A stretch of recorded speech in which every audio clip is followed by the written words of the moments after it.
Rains,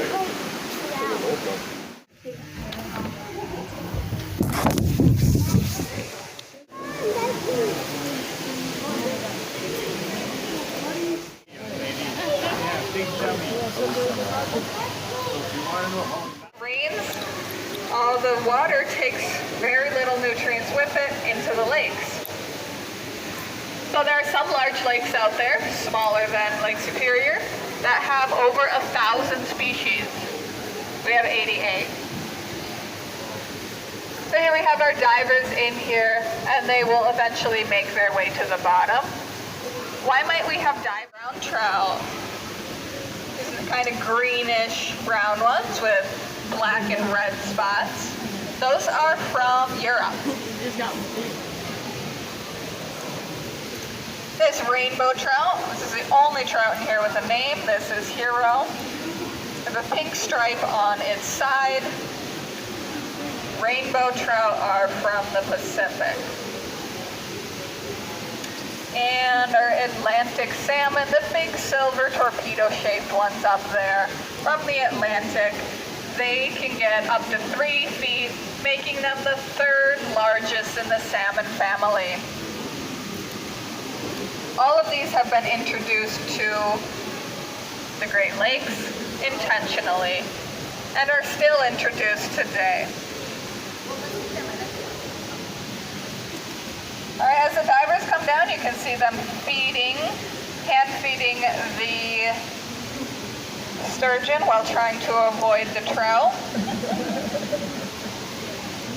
Anybody remember the name of the material that a bulletproof vest is made of?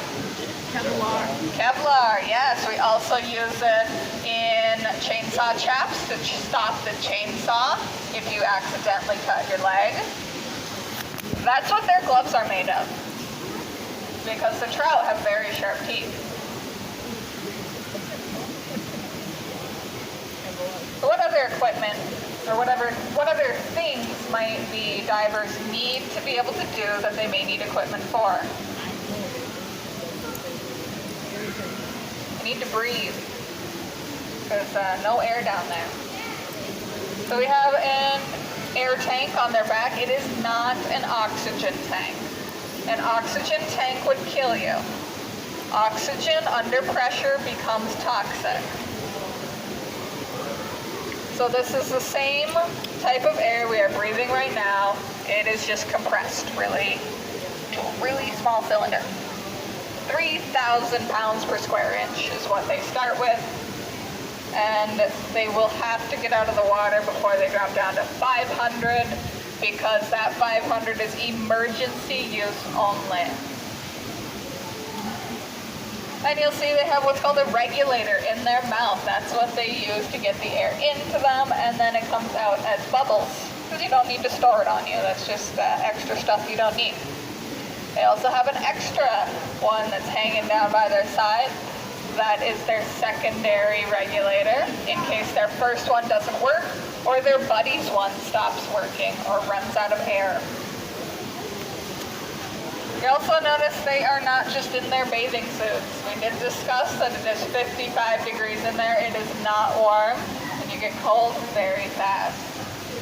These are 7mm wetsuits. They are not warm enough for me, but for most people, right in person, they will use a scrub brush for everything except the acrylic, and then for the acrylic, we'll use a pad as to not scratch it.